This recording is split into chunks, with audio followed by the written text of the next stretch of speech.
محترم حاضرین جمعہ، بزرگان دین، نوجوانان اسلام اور پردہ نشین خواتین اسلام، قیامت کے دن اہل ایمان کا انجام کیا ہوگا؟ یہ بڑا اہم مسئلہ ہے۔ ہم میں سے ہر آدمی، ہر ایمان والا، ہر مسلمان جب مرنے کے بعد کی زندگی کے تعلق سے سوچتا ہے تو پریشان ہو جاتا ہے کہ اللہ تبارک و تعالی ہمارے ساتھ کیا کرے گا؟ کیا ہم اللہ تبارک و تعالی کے پاس، اللہ کے نزدیک کامیاب ہوں گے یا ناکام ہوں گے؟ ایک بڑا مسئلہ ہے ہمارے سامنے۔ میرے بھائیوں، قرآن و حدیث کے مطالعے سے ہمیں یہ بات معلوم ہوتی ہے کہ قیامت کے دن اہل ایمان کا انجام تین طرح کا ہوگا۔ کچھ اہل ایمان ایسے ہوں گے جو گنہگار ہوں گے لیکن ایمان بھی ساتھ ہوگا، اللہ تبارک و تعالیٰ کے پاس کبھی، اللہ تعالیٰ کے ساتھ کبھی شرک نہیں کیے ہوں گے۔ ایسے اہل ایمان کو اللہ تبارک و تعالیٰ ان کے گناہوں کے حساب سے سزا دے گا اور پھر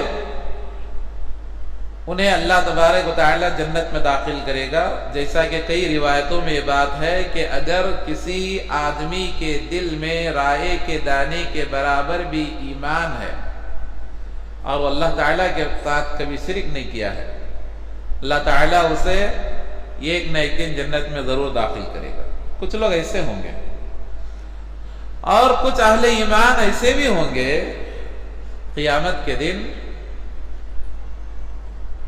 اللہ تبارک و تعالی ان کا حساب و کتاب لے گا اور لے کر کے اللہ تبارک و تعالی انہیں معاف کر دے گا،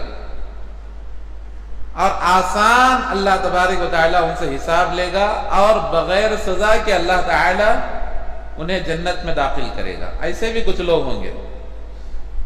ایسے لوگوں کے بارے میں اللہ قرآن میں کہتا ہے وَأَمَّا مَنْ أُوتِيَ كِتَابَهُ بِيَمِينِهِ فَسَوْفَ يُحَاسَبُ حِسَابًا يَسِيرًا۔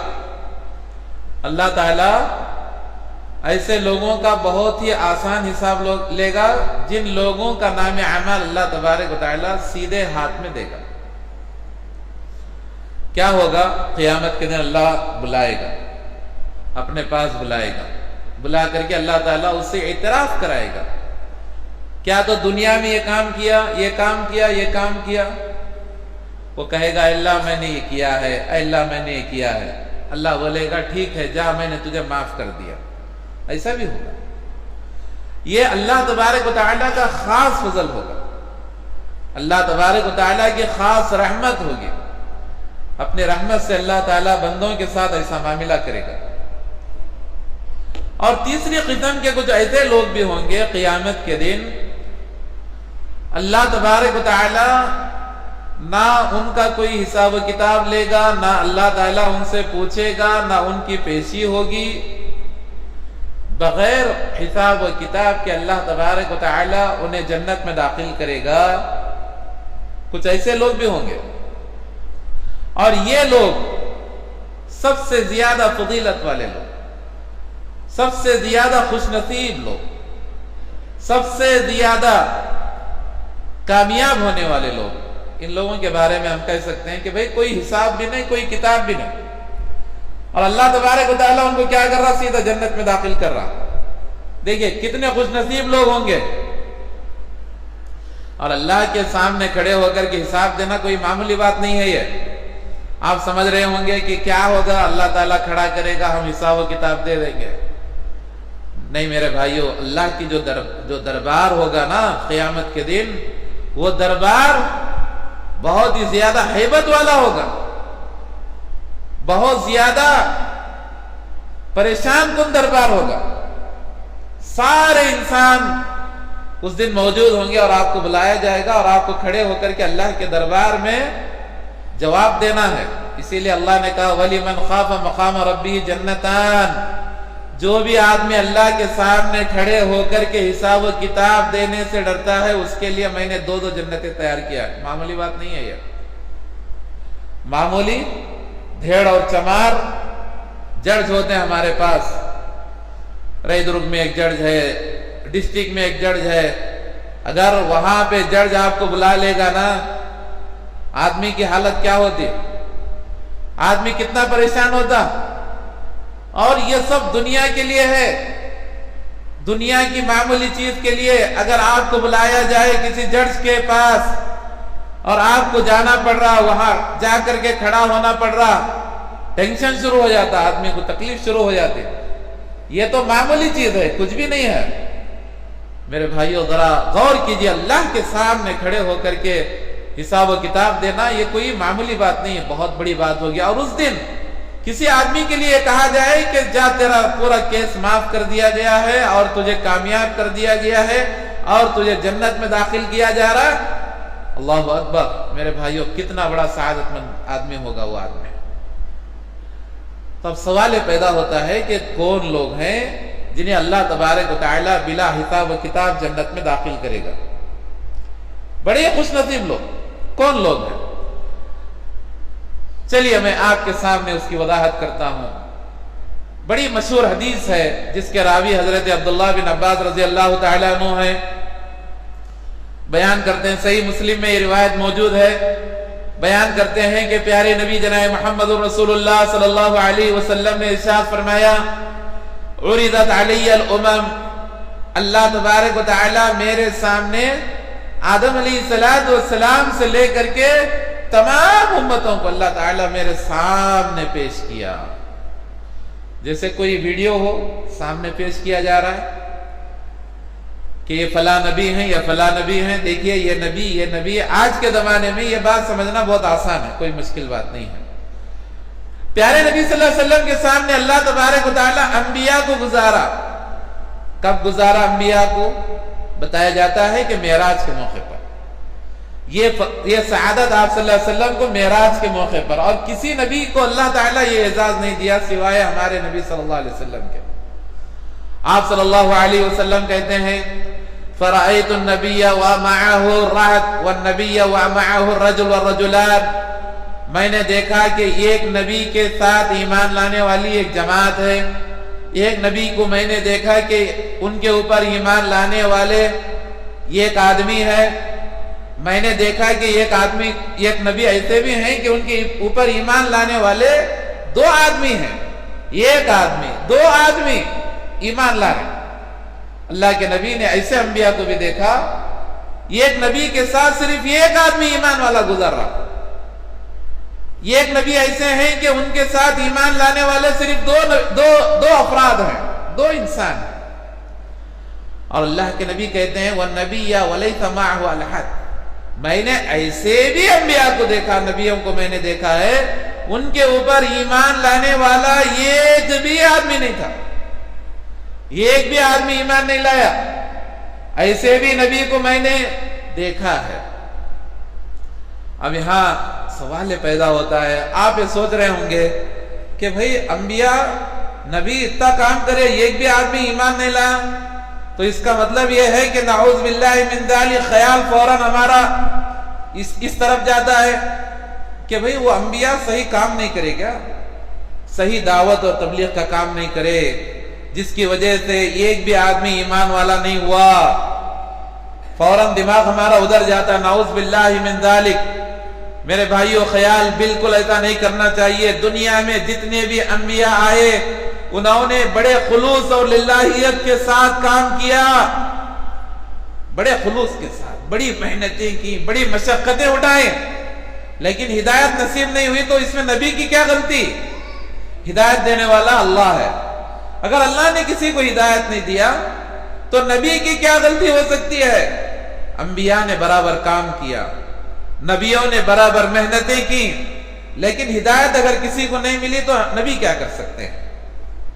نبی کا مقام اپنی جگہ موجود، نبی کا مقام اپنی جگہ موجود. ہر نبی اللہ تبارک و تعالیٰ کے نزدیک بڑے فضیلت والے، ہر نبی معصوم عن الخطا، ہر نبی کی دعوت کو اللہ تبارک و تعالیٰ قبول کر لیتا ہے، چاہے اس کے اوپر کوئی ایمان لائے یا نہ لائے. یہاں ہمارے لیے بھی ایک نصیحت ہے. اس میں آج کے زمانے میں ہمارے لیے بھی نصیحت کیا ہے؟ نصیحت یہ ہے کہ بھئی دین کے راستے میں آپ کو کام کرنا ہے، نتیجہ نہیں دیکھنا. نتیجہ نہیں دیکھنا. کتنے لوگ ہمیں کام کر رہے ہیں نا، یہ قریے میں ہمیں کام کر رہے ہیں جا کر کے، ایک محلے میں ہمیں کام کر رہے ہیں جا کر کے، دین کا کام، رات دن محنت کر رہے ہیں، محنتیں لگا رہے ہیں، علماء کو رکھیں، کام کر رہے ہیں، علماء کرام پیسہ بھی لگا رہے ہیں، سب کچھ کر رہے ہیں. اب کرنے کے بعد نتیجہ نہیں دیکھنا.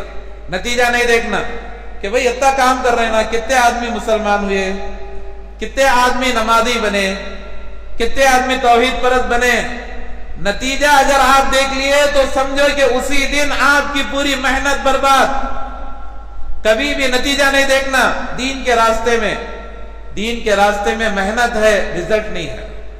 رزلٹ نہیں ہے، رزلٹ کو دیکھنا نہیں ہے.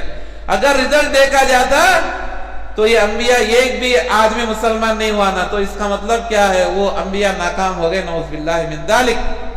ایسا نہیں ہو سکتا. اور کبھی دل برداشتہ بھی نہیں ہونا کہ بھئی اتنا کام کر رہے ہیں ہمیں لیکن فائدہ نہیں ہو رہا نا، کہ لوگا نمازی نہیں بن رہے نا، لوگا توحید کے پرس نہیں، توحید کی طرف نہیں آ رہے نا. نہیں، یہ تمام چیزیں آپ کو سوچنے کی ضرورت نہیں ہے. آپ کا کام محنت کرنا ہے اور اجر لینا ہے اللہ کے پاس. نتیجہ دینے والا اللہ تبارک و تعالی ہے. آپ ذرا غور کریں، دیکھیں نوح علیہ السلام کی محنت، کتنی محنت تھی نوح علیہ السلام کی. کیسی محنت کرے نوح علیہ السلام؟ اللہ قرآن میں کہتا ہے فَلَبِثَ فِيهِمْ أَلْفَ سَنَةٍ إِلَّا 50 عَامًا. نوح علیہ السلام نے تقریباً 1000 سال کم 50 یعنی 950 سال انہوں نے کام کیا. اللہ کہتا ہے قرآن میں الف سنہ بولے تو 1000 سال، الا 50 عاما بولے تو 50 سال کم 1000 سال کو. اتنا انہوں نے کام کیا، اتنی محنت کی، اتنی مشقت کی. اس کے باوجود اللہ کہتا ہے وما آمن معه الا قلیل، وما آمن معه الا قلیل. نوح علیہ السلام کے اوپر ایمان لانے والے کتنے لوگ تھے؟ کتنے لوگ ایمان لے آئے؟ اللہ خود کہتا ہے بہت تھوڑے لوگ تھے. وما آمن معه الا قلیل، تھوڑے لوگ. تفسیر کی کتابوں میں لکھا ہوا ہے کہ نوح علیہ السلام کے اوپر ایمان لانے والے لوگ 80 پر 3 لوگ تھے. 950 سال کی محنت. کم از کم سال کو ایک بولے تو 950 لوگ تو ایمان لانا تھا نا. نہیں، 80 پر 3 لوگ ایمان لائے. لیکن اللہ تبارک و تعالیٰ نوح علیہ السلام کی محنت کا صلہ دیکھو کتنا بڑھا دیا کہ انبیاء میں بھی اللہ تبارک و تعالیٰ 5 نبیوں کو چنا کہ ان انبیاء کو بولا جاتا ہے اولو العزم انبیاء، اولو العزم پیغمبر. 5 نبی ایسے ہیں ان کو اولو العزم بولتے ہیں. وہ 5 میں سے یہ ایک نام نوح علیہ السلام کا بھی ہے. نوح علیہ السلام، موسیٰ علیہ السلام، ابراہیم علیہ السلام، عیسیٰ علیہ السلام اور ہمارے نبی جناب محمد رسول اللہ صلی اللہ علیہ وسلم. ان کو کیا بولتے ہیں؟ یہ 5 انبیاء اولو العزم انبیاء. دیکھو اللہ تبارک و تعالیٰ نوح علیہ السلام کا رزلٹ نہیں دیکھا، ان کی محنت کو دیکھ کر کے اللہ تبارک و تعالیٰ نے نوح علیہ السلام کا ذکر قرآن میں بار بار کیا اور ان کو اللہ تبارک و تعالیٰ اولو العزم پیغمبروں میں سے بنا دیا. میرے بھائیوں، بتانے کا مقصد یہ ہے دین کے راستے میں محنت کرو، پیسہ لگاؤ، جو کرنا ہے سب کچھ کرو، انشاءاللہ اللہ اس کا اجر دے گا. کبھی بھی رزلٹ مت دیکھو، نتیجہ نہیں دیکھنا. بھئی اتنا بڑا پروگرام کرے ہم، کیا نتیجہ نکلا؟ نہیں، نتیجہ دینے والا اللہ ہے. ہمارے ہاتھ میں کسی کا دل پھیرنے کی طاقت نہیں ہے، کسی کو ہدایت کی طرف لانا ہمارے پاس نہیں ہے، وہ اللہ کے پاس ہے. محنت کرنا ہماری ذمہ داری ہے اور ہدایت دینے والا اللہ تبارک و تعالی ہے. میرے بھائیوں، پیارے نبی جناب محمد رسول اللہ صلی اللہ علیہ وسلم کہتے ہیں کہ میں نے انبیاء کو دیکھا، ان کے ساتھ کوئی کسی کے ساتھ جو ہے ایک جماعت ہے، کسی کے ساتھ ایک آدمی، کسی کے پاس 2 آدمی، کسی کے ساتھ ایک بھی آدمی نہیں ہے. میں نے اس کے بعد دیکھا کہ ایک پیغمبر ایسے ہیں ان کے ساتھ سواد عظیم ہے، سواد آدم ہے۔ کیا ہے سواد عظیم بولے تو یہ بہت بڑی جماعت، ٹھاٹے مارتا ہوا سمندر انسانوں کا۔ تو میں سمجھا کہ یہ میری امت ہو سکتی ہے، تو مجھ سے کہا گیا اے اللہ کے نبی صلی اللہ علیہ وسلم، یہ جو امت آپ کے سامنے سے گزاری جا رہی ہے ٹھاٹے مارتا ہوا جو سواد عظیم ہے، یہ موسیٰ علیہ السلام کی امت ہے، یہ آپ کی امت نہیں ہے۔ پھر اس کے بعد مجھے میری امت کو پیش کیا گیا، میں نے دیکھا کہ ایک طرف مجھے دکھایا گیا یہ دیکھیے آپ کی امت ہے، پھر دوسرے طرف مجھے دکھایا گیا یہ دیکھیے یہ آپ کی امت ہے۔ تو میں نے دیکھا کہ ایک بہت بڑا انسانوں کا سمندر ہے، ہر طرف سر ہی سر نہ مجھے نظر آ رہے ہیں۔ تو میں نے اس طرف بھی دیکھا تو سر ہی سر ہے، اس طرف بھی میں نے دیکھا تو سر ہی سر ہیں، چاروں طرف انسانوں کا سمندر ہے میں نے دیکھا۔ اس کے بعد مجھے خوشی ہوئی، مجھے مسرت ہوئی، اور پیارے نبی نے کہا ہم سے، آپ صلی اللہ علیہ وسلم نے کہا کہ اے لوگو تم میری امت کو بڑھانے کی فکر کرو۔ اللہ کے نبی صلی اللہ علیہ وسلم نے کیا کہا؟ آپ صلی اللہ علیہ وسلم نے کہا کہ تم میری امت کو بڑھاؤ، اس لیے کہ فَإِنِّي أُبَاهِي بِكُمُ الْأُمَمَ، کل قیامت کے دن میں تمہارے اوپر فخر کروں گا۔ ہم سب کی یہ ذمہ داری ہے، ہم کیا کریں؟ اللہ کے نبی صلی اللہ علیہ وسلم کی امت کو بڑھانے کی کوشش کریں، ہرگز نسل بندی نہ کریں۔ اللہ تبارک و تعالی جتنی اولاد ہمیں دینا چاہتا ہے اتنی اولاد قبول کرنا چاہیے۔ میرے بھائیو، یہ دنیا کے لیے بھی اچھا ہے اور آخرت کے لیے بھی اچھا ہے۔ دنیا کے لیے بھی یہ چیز اچھی ہے اور آخرت کے لیے بھی اچھی ہے۔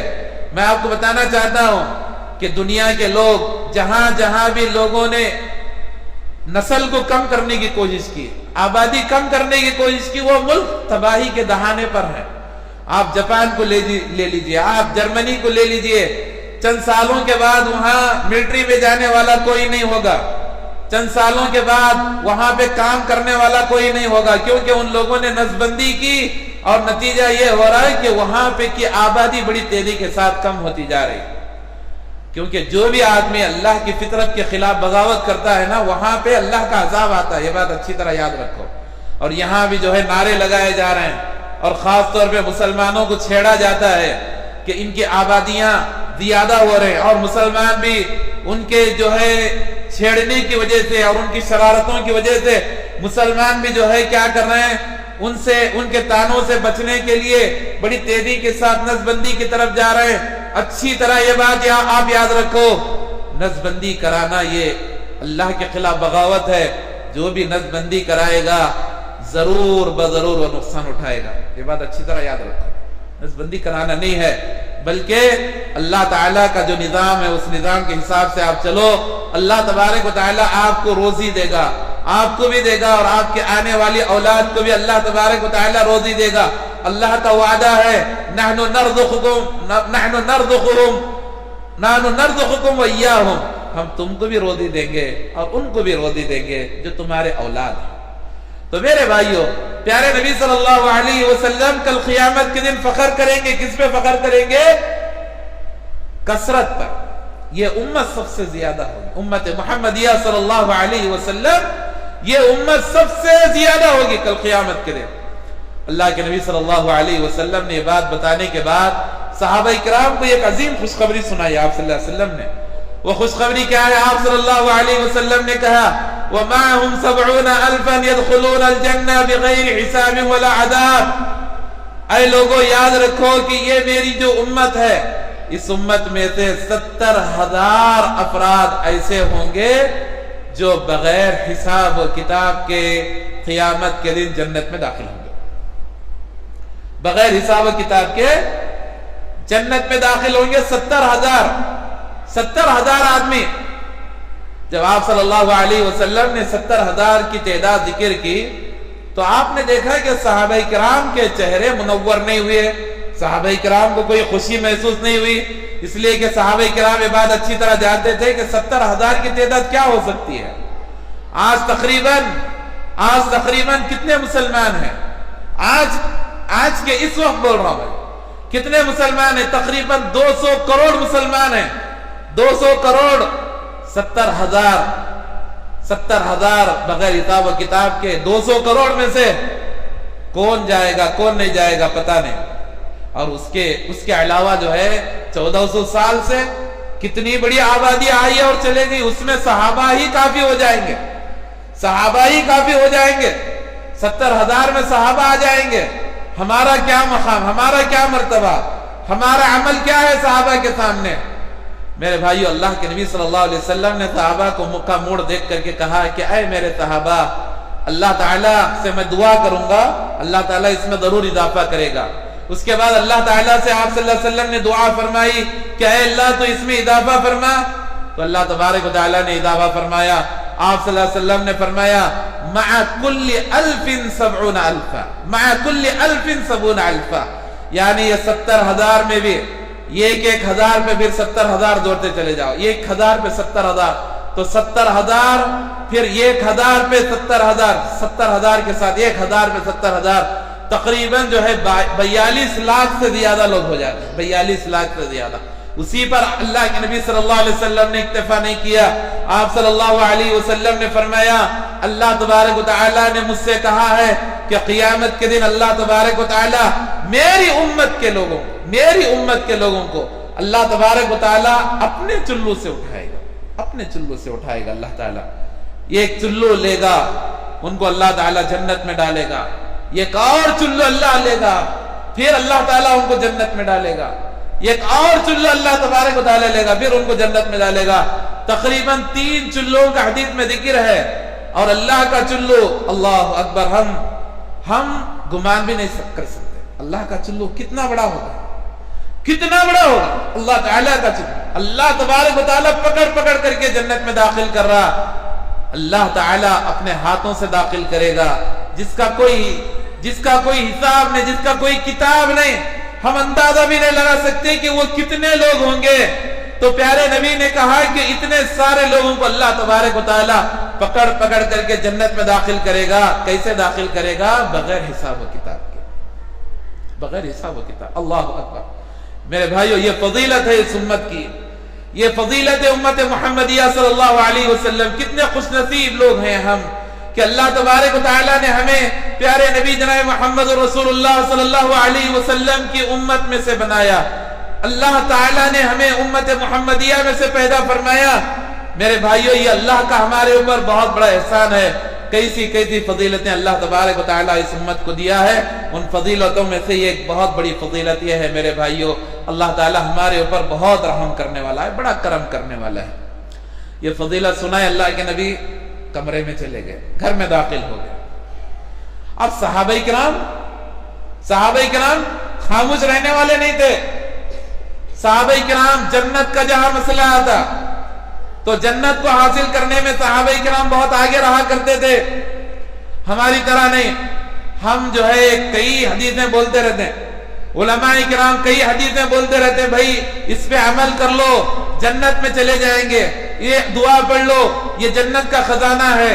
دیکھو یہ سنتیں پڑھ لو، اللہ تعالیٰ تمہارے لیے جنت میں ایک گھر بنائے گا. میرے بھائیوں، میں سچ کہتا ہوں کتنی پیاری حدیث ہے. پیارے نبی جناب محمد رسول اللہ صلی اللہ علیہ وسلم نے ارشاد فرمایا کہ اگر کوئی آدمی مرد اور عورت روزانہ فرض نماز کے علاوہ 12 رکعت نمازیں، فجر سے پہلے 2 رکعت، ظہر سے پہلے 4 رکعت اور اس کے بعد 2 رکعت، اور مغرب کی نماز کے بعد 2 رکعت، عشاء کی نماز کے بعد 2 رکعت، اگر کوئی مرد اور عورت یہ سنتوں کو اگر پڑھ لے تو بن اللہ لہ بیتا فی الجنہ، اللہ تعالیٰ اس کے لیے جنت میں گھر بنائے گا. اللہ اکبر. کیسی فضیلت. اب ہمارے لوگ کیا کرتے ہیں؟ نماز پڑھنا ہی بڑا مشکل. اب نماز پڑھتے جیسے ہی امام سلام پھیر رہے ہیں، نہ ذکر و اذکار نہ تسبیح، کچھ نہیں. آدھی مسجد خالی ہو جاتی ہے ہماری، آدھی کیا 3 پو مسجد خالی ہو جاتی. اس کے بعد اگر درس حدیث دینے کے واسطے کتاب رکھ لے بیٹھے تو اور جلدی نکل جاتے مسجد سے. ایسا لگ رہا ہے کہ اب ان کے اوپر جو ہے کوئی لوہے کا جو ہے کوئی سلاخ لے کر کے ان کو اب کوئی برا رکھنا سمجھنا. ایسا معاملہ کرتے ہیں لوگ. ایسا ہے ہمارے پاس. ٹھیک ہے کوئی واجب نہیں ہے درس آپ سنیں، کم از کم آپ کے لیے ضروری ہے کہ آپ سنت ادا کریں، کتنی بڑی فضیلت ہے۔ اور یاد رکھیے کہ اگر کوئی سنت مؤکدہ جان بوجھ کے چھوڑتا ہے تو اسے گناہ ملتا ہے، گنہگار ہوگا وہ۔ 12 رکعت پڑھنا اس کے لیے ضروری ہے، اگر نہیں پڑھ رہا تو گنہگار ہوگا۔ اور پھر یہ 12 رکعت میں ہر ایک کی الگ الگ فضیلت ہے۔ فجر کی 2 رکعت نماز اگر کوئی پڑھتا ہے، پیارے نبی نے کیا کہا؟ خیر من الدنیا، دنیا کی تمام دولت سے بہتر یہ ہے کہ آدمی 2 رکعت نماز پڑھ لے فجر سے پہلے۔ میرے بھائیوں دیکھیے سبحان اللہ کیسی کیسی فضیلتیں ہیں۔ اور عصر کی نماز، ظہر کی نماز سے پہلے 4 رکعت اگر کوئی نماز پڑھتا ہے، اللہ تعالیٰ اسے جہنم سے آزاد کر دیتا ہے۔ کیا کیا فضیلتیں ہیں! ایک مجموعی فضیلت ہے، جنت میں گھر بنائے گا۔ پھر الگ الگ فضیلتیں ہیں۔ اب ان فضیلتوں کو پانے کے لیے کوشش کرنا ہے نہیں ہے، جنت حاصل کرنا ہے نہیں ہے۔ اب ہمارے پاس فضیلتیں سنائی جاتی ہیں، ہم اٹھ کے چلے جاتے ہیں، عمل نہیں کرتے، لیکن ہمارے صحابہ ایسے نہیں تھے۔ اب وہی دنیا کے بارے میں بولو، بھئی فلاں جگہ پلاٹاں مل رہی کہتے بہت سستے میں، فوراً بھاگ دوڑتے ہوئے جاتے ہیں۔ دنیا کی طرف ہمارا رجحان زیادہ، کہیں بھی کوئی فائدہ ہو رہا فوراً نکل جائیں گے، کوئی سستی چیز مل رہی نکل جائیں۔ وہی جنت کے بارے میں بیان کیا جاتا ہے، بڑے سست ہوتے ہیں، دیکھیں گے جنت کیا ہے، دیکھیں گے اس کے بارے میں۔ جب بوڑھے ہوں گے تو پھر بعد میں دیکھیں گے، مسجد پکڑ لیں گے جب جنت حاصل کریں گے۔ اب کمانے کی عمر ہے، دوڑیں گے۔ کس نے سوچا ہے کہ کس کی عمر کب آنے والی ہے؟ کون سوچا ہے کہ اس کی موت کب واقع ہوگی؟ میرے بھائیو ہم میں سے کوئی نہیں جانتا کہ اس کی موت کب آنے والی ہے۔ جب بھی موقع ملا جنت کو حاصل کرنے کی کوشش کرنا چاہیے، عمل کرنے کی کوشش کرنا چاہیے۔ صحابہ دیکھو، اللہ کے نبی یہ فضیلت ذکر کرے، صحابہ جو ہے فخاذ الناس، حدیث کے الفاظ کیا ہیں؟ صحابہ آپس میں جھگڑنے لگے، اس بارے میں بحث کرنے لگے۔ کیا بحث چل رہی صحابہ کی؟ بھئی یہ خوش نصیب لوگ کون ہوں گے؟ کچھ صحابہ بول رہے ہیں یہ خوش نصیب لوگ وہ ہو سکتے ہیں جو اسلام کی حالت میں پیدا ہوئے، ہمیں تو جو ہے پہلے کفر پہ تھے، شرک پہ تھے، ہمیں اب مسلمان ہوئے ہیں تو ہمیں کہاں وہ فضیلت مل سکتی ہے۔ لیکن کچھ لوگ بول رہے ہیں کہ نہیں بھائی ہم بھی ہو سکتے ہیں، کچھ لوگ بول رہے ہیں نہیں یہ وہ لوگ ہوں گے جو سابقون اولون ہیں، پہلے جو مسلمان ہوئے نا وہ لوگ ہو سکتے ہیں۔ اس طرح سے صحابہ آپس میں بحث کر رہے تھے۔ پیارے نبی صلی اللہ علیہ وسلم اپنے کمرے سے نکلے اور آپ صلی اللہ علیہ وسلم نے صحابہ سے پوچھا، اے صحابہ کیا معاملہ ہے، کیا بحث کر رہے ہیں؟ بولے اللہ کے نبی ابھی آپ اتنی بڑی فضیلت سنا کر کے گئے، اسی کے بارے میں بحث کر رہے ہیں۔ کون خوش نصیب لوگ ہیں جو بغیر حساب و کتاب کے جنت میں داخل ہوں گے؟ اللہ کے نبی صلی اللہ علیہ وسلم نے فرمایا اچھا اس کے بارے میں بحث کر رہے ہیں، اب بیٹھو میں بتا دوں کون ہیں وہ لوگ، کیا عمل کرنے سے یہ درجہ تمہیں نصیب ہوگا، یہ فضیلت تمہیں ملے گی، وہ کیا عمل ہے جس کے کرنے سے اللہ تبارک و تعالیٰ تمہیں اتنی بڑی نعمت دے گا، اتنی بڑی دولت دے گا، اللہ تعالیٰ تمہیں اتنی بڑی سعادت عطا فرمائے گا۔ تو صحابہ نے کہا اللہ کے نبی ضرور بتائیے۔ اللہ کے نبی صلی اللہ علیہ وسلم نے فرمایا 4 چیزیں ایمان کے ساتھ، عقیدے کے ساتھ، ایمان اور عقیدے کے ساتھ جس کے اندر 4 چیزیں پائی جائیں اس کے لیے اللہ تعالیٰ یہ سعادت دے سکتا ہے۔ وہ 4 چیزوں میں سب سے پہلی چیز ہم الذین لا یکتؤون، ایسے لوگ جو علاج کرنے میں داغنے کا علاج نہیں کرتے ہیں، برے رکھنے کا علاج نہیں کرتے ہیں۔ ہمارے پاس پرانے زمانے میں کیا کرتے تھے، بخار رہی تو بنگڑیاں لے کو برے رکھتے تھے۔ آج بھی خریوں میں اس طرح کا علاج چلتا، برے رکھنے کا، داغنے کا علاج۔ اب شہروں میں تو یہ چیز نہیں ہے، لیکن داغنے کا علاج پہلے سے چل رہا ہے، اللہ کے نبی کے زمانے میں بھی چلتا تھا یہ علاج، لیکن اللہ کے نبی نے منع فرمایا، آپ صلی اللہ علیہ وسلم نے فرمایا کہ برے رکھنا نہیں، برے رکھنے کا علاج نہیں کرنا، حالانکہ اس میں شفا ہے۔ حدیث میں ہے کہ شفا فی ثلاثہ، 3 چیزوں میں شفا ہے، فی القی، داغنے میں شفا ہے، فی العسل، شہد میں شفا ہے، فی الحجامہ، کپنگ کرنے میں، جسے حجامہ کہتے ہیں نا، تو حجامہ میں بھی شفا ہے۔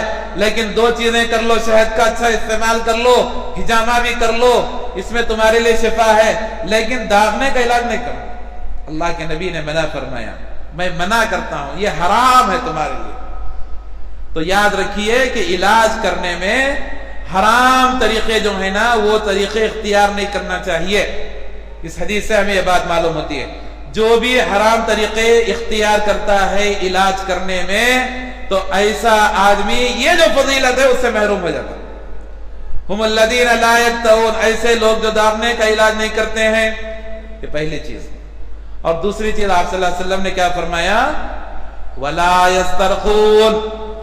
ولا یسترخون کا مطلب ہوتا ہے دوسروں کے پاس جا کر کے کسی کے پاس دم نہیں کرانا. دوسروں کے پاس جا کر کے دم نہیں کرانا، رقیہ نہیں کرانا. بھائی مثال کے طور پر ایک آدمی بیمار ہوا، سمجھو بیمار ہونے کے بعد گھر میں لوگ کیا بولتے ہیں، فلاں مولوی صاحب کے پاس جا کو دم کرا لے کا جا. اب انہیں کیا کرتا، دم کرانے کے واسطے مولوی صاحب کے پاس جاتا. جانا صحیح ہے، عالم صاحب کا دم کرنا بھی صحیح ہے، کوئی حرج کی بات نہیں ہے، لیکن فضیلت اس آدمی کو ملے گی جو آدمی کسی کے پاس نہیں جاتا. نہ عالم صاحب کے پاس جاتا، نہ عامل صاحب کے پاس جاتا، نہ مولوی صاحب کے پاس جاتا، نہ کسی حضرت کے پاس جاتا. اب انہیں کیا کرتا، خود اپنے اوپر دم کر لیتا. کیا کرتا، انہیں اپنے اوپر دم کر لیتا. دم کرنا کس کے لیے ہے؟ خود یاد کرے آدمی، یاد کرے، دعائیں یاد کرے، قرآن کی آیتیں یاد کرے، اور یاد کر کے کیا کرے، اپنے اوپر دم کر لے. کسی کے پاس جانے کی کوئی ضرورت نہیں ہے. یہ بات اچھی طرح یاد رکھو. خود جو ہے کیا دم کرنا کوئی بڑا مسئلہ نہیں ہے، یہ چھوٹا سا مسئلہ ہے. سورہ فاتحہ یاد کر لو، آپ آیت الکرسی یاد کر لو، 3 خل یاد کر لو، سورہ بقرہ کے آخری 2 آیتیں یاد کر لو، اور چند دعائیں ہیں وہ دعائیں آپ یاد کر لو. روزانہ صبح شام کی دعائیں دیکھو، آپ کے پاس یہاں چارٹ لگا ہوا ہے، یہ چارٹ میں روزانہ بیٹھ کر کے 10 منٹ پڑھ لو. یہ چارٹ، اس میں کئی دعائیں ایسے ہیں. یہ ایک دعا صبح میں پڑھنے کی ہے، بسم اللہ الذی لا یضر مع اسمہ شیء فی الارض ولا فی السماء وهو السمیع العلیم. یہ ایک دعا آپ پڑھ لیں گے فجر میں، شام تک کوئی چیز آپ کو نقصان نہیں پہنچا سکتی. اور اگر شام میں پڑھ لیے تو صبح تک کوئی چیز آپ کو نقصان نہیں پہنچا سکتی. اب لوگ جو ہے پریشان ہوتے ہیں، لوگ کہتے رہتے ہیں کہ مجھے نظر لگ گئی، میرے اوپر جادو ہو گیا، ہمارے گھر میں یہ پرابلم ہے، ہمارے گھر میں وہ پرابلم ہے. بھائی تیرے گھر میں یہ پرابلم کیوں آیا؟ تیری زندگی میں کیوں یہ پرابلم آیا؟ اس لیے کہ تو دعاؤں کا اہتمام نہیں کرتا، اس لیے پرابلم آیا. تو دعائیں نہیں پڑھ رہا، نتیجہ یہ ہو رہا ہے کہ شیطان تیرے اوپر حملہ کر رہا. جتنا بھی ہو، یہ جادو ہے یا نظر بد ہے، کس کے طرف سے؟ یہ پورا شیطان کی طرف سے. اگر کوئی معوذتین پڑھ لے، قل اعوذ برب الفلق، قل اعوذ برب الناس، آیت الکرسی پڑھ لے، شیطان اس کے قریب آ ہی نہیں سکتا. یہ بات یاد رکھو، کبھی نہیں آ سکتا شیطان اس کے قریب. بھائی خود یہ تمام چیزیں سیکھو، بھائی سیکھ کر کے ان چیزوں کے ذریعے سے دم کر لو، اپنے اوپر دم کر لو. کسی کے پاس آپ کو جانے کی کوئی ضرورت نہیں ہے.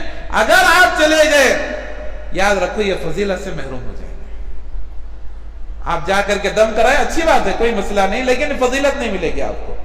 اور اس میں جو ہے خود ہم دم کر لیے اور خود ہم پڑھ لیے، ہمارے بچوں پہ ہم دم کر کے پڑھ رہے ہیں، کتنا بڑا فائدہ ہے. آج باقاعدہ جو ہے ایک نظام چل رہا ہے، ایک کاروبار چل رہا ہے، ایک تجارت چل رہا ہے. کیا ہے تجارت؟ لوگ عاملوں کے پاس جا رہے ہیں، علماء کے پاس جا رہے ہیں، اور ان کو ہزاروں کے پیسے دے کر کے دم کرا رہے ہیں. ان کے پاس انہوں کیا پڑھتے ہیں؟ یہ پڑھنے کا، یہ پڑھتے ہیں. جا کر کے ان کے پاس ہزاروں کے پیسے دینے کے لیے تیار ہے ہماری پبلک، لیکن بھائی بیٹھ کر کے ذرا سیکھ بولے تو نہیں سیکھتے.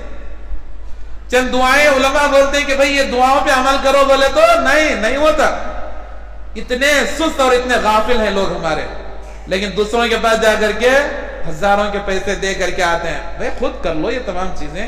روزانہ تلاوت کرو، گھر میں قرآن پڑھو، ذکر و اذکار کا اہتمام کرو، اور صبح شام کی دعائیں جو لگی ہوئی ہیں، فجر کے بعد نہیں جانا، 15 منٹ بیٹھ جاؤ، بیٹھ کر کے مسجد میں دعاؤں کا اہتمام کر لو.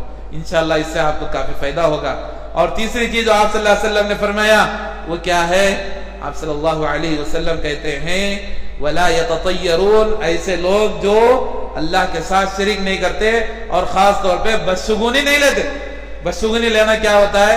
آج ہمارے معاشرے میں لوگ کئی طرح کی بدشگونی لیتے ہیں. مثال کے طور پر محرم کا مہینہ آ رہا ابھی، تو محرم کے مہینے میں کوئی اچھا کام نہیں کرنا. یہ کیا ہے؟ یہ بدشگونی بولتے ہیں اسے، عربی میں بولتے ہیں اس کو تیرا کرنا. یعنی جس وقت آپ کے دل میں خیال آ گیا محرم کے مہینے میں کوئی نکاح نہیں، کوئی آپ مشرک ہو گئے، آپ شرک میں چلے گئے. آپ راستے سے گزر رہے ہیں، کوئی بلی آڑے آ گئی آپ کی، اور آپ جو ہے گھر کو واپس آ جا رہے ہیں. کیا ہوا؟ آپ شرک کر رہے ہیں اللہ تعالیٰ کے ساتھ. تیرا ہے آپ کے دل میں، بدشگونی لے رہے ہیں. نفع نقصان کا مالک اللہ ہے، وہ بلی نہیں ہے. نفع نقصان کا مالک اللہ ہے، یہ مہینہ نہیں ہے. نفع نقصان کا مالک کوئی مہینہ نہیں، کوئی دن نہیں، کوئی پرندہ نہیں، کوئی انسان نہیں، کچھ بھی نہیں ہے. نفع نقصان کا مالک وہ ہے. یہ سمجھ کر کے آپ زندگی گزاریں، کسی سے بھی کوئی بدشگونی لینے کی کوئی ضرورت نہیں ہے. اللہ نے چاہا تو نفع ہوگا، اللہ نے چاہا تو نقصان ہوگا. یہ عقیدہ اپنے ہمارے دلوں میں پیدا کرنا چاہیے. تو یہ چیز بھی کیا ہے، اس سے بھی ہم کو فالو کرنا چاہیے اگر ہم بغیر حساب و کتاب کے جنت میں جانا چاہتے ہیں. اور چوتھی چیز کیا ہے؟ وَعَلَىٰ رَبِّهِمْ يَتَوَكَّلُونَ. اللہ تبارک و تعالیٰ کی ذات پہ بھروسہ کرنا. اللہ کی ذات پہ بھروسہ، کسی کے اوپر بھروسہ نہیں، اللہ کی ذات پہ بھروسہ کرو. کوئی لیڈر نہیں، کوئی مالدار نہیں، کچھ بھی نہیں. بھائی ہم اللہ کی ذات پہ بھروسہ کریں گے، اس لیے کہ روزی دینے والا، انہیں مصیبتیں ٹالنے والا، انہیں ہر چیز کی بگڑی بنانے والا، انہیں شفا دینے والا انہیں اللہ ہے. اس کی ذات پہ آپ بھروسہ کر کے زندگی گزارو. کسی کے اوپر آپ بھروسہ کرنے کی ضرورت نہیں ہے.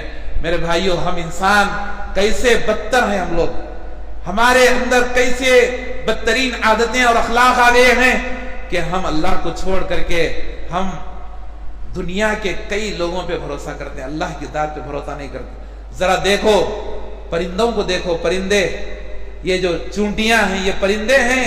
یہ پرندے کس کے اوپر بھروسہ کرتے ہیں؟ اللہ کی ذات کے اوپر، اللہ کی ذات کے اوپر. پیارے نبی نے کیا کہا؟ اے لوگوں، اگر تمہارے اندر ویسے ہی بھروسہ آ گیا جیسے یہ پرندے بھروسہ کرتے ہیں، لو توکلتم علی اللہ حق توکل لرزقکم اللہ. اللہ تمہیں بھی اسی طرح روزی دے گا جیسے اللہ تعالیٰ ان پرندوں کو روزی دے رہا. یہ پرندے کیا کرتے ہیں؟ تغدو الطیور خماسا وتروح بتانا. اللہ کے نبی نے کہا روزانہ پرندے گھونسلوں سے نکل کر کے جنگل کی طرف جاتے ہیں اور جا کر کے خالی پیٹ رہتے ہیں، خالی پیٹ نکل جاتے ہیں.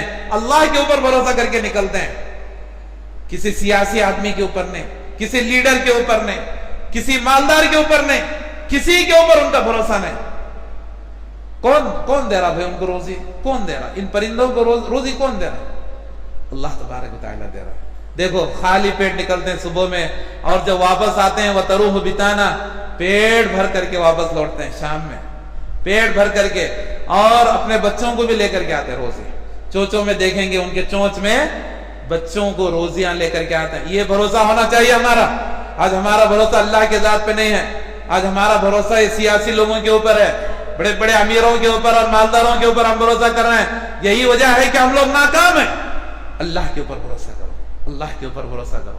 اللہ تعالیٰ ہر طرح سے آپ کو دینے کے لیے تیار ہے، لیکن شرط یہ ہے کہ آپ کا توکل اللہ کی ذات پہ ہونا. یہ 4 چیزیں میرے بھائیو اپنا لیجئے، اللہ کے پاس آپ کامیاب ہو جائیں گے.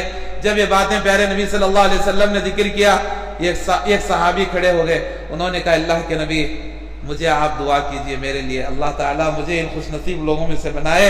ان کا نام عکاشہ تھا. اللہ کے نبی نے کہا انت منہم، تم ان میں سے ہو، اس لیے کہ یہ 4 چیزیں ان کے اندر موجود تھی. اللہ کے نبی نے کہا کہ تم ان میں سے ہو، کل قیامت کے دن اللہ تعالیٰ بغیر حساب و کتاب کے تمہیں جنت میں داخل کرے گا. اس کے بعد ان کے بعد ایک اور صحابی کھڑے ہو گئے. انہوں نے کہا اللہ کے نبی میرے لیے بھی دعا فرمائے، میں بھی ان خوش نصیب لوگوں میں سے بننا چاہتا ہوں. آپ صلی اللہ علیہ وسلم نے فرمایا اب یہاں دروازہ کھل رہا ہے، یہاں دروازہ کھل رہا ہے. اب ان کے بعد اور ایک پوچھیں گے، اور ایک پوچھیں گے، ایک لائن کھل جائے گی. اللہ کے نبی نے کہا سبقک بہا عکاشہ. دیکھو بھائی عکاشہ کی جگہ اگر تم بھی سوال کرتے تو میں تمہارے لیے جواب دیتا، لیکن اب میں دروازہ بند کر رہا ہوں. یہ چیزیں میں نے ذکر کی نا، یہ چیزوں پہ عمل کرو، انشاءاللہ اللہ تعالیٰ تمہیں وہ سعادت نصیب عطا فرمائے گا انشاءاللہ. اللہ سے دعا کرے کہ اللہ تبارک و تعالیٰ ہم سب کو قیامت کے دن اللہ تبارک و تعالیٰ کے پاس کامیابی نصیب عطا فرمائے. اللہ تعالیٰ ہمیں بھی کل قیامت کے دن ان خوش نصیب لوگوں میں اللہ تعالی ہمارا شمار فرمائے جن کو اللہ تعالیٰ بلا حساب و کتاب کے جنت میں داخل کرے گا۔ اللہ تبارک و تعالیٰ ہمیں ان خوش نصیب لوگوں میں سے ہمارا شمار فرمائے۔ اور یہ جو حدیث کے اندر جو باتیں ذکر کی گئی ہیں، 4 چیزیں، اللہ تعالیٰ ایمان کے ساتھ یہ 4 چیزیں ہم سب کو اپنانے کی توفیق نصیب عطا فرمائے۔ آمین۔ وآخر الدعوانا الحمدللہ رب العالمین۔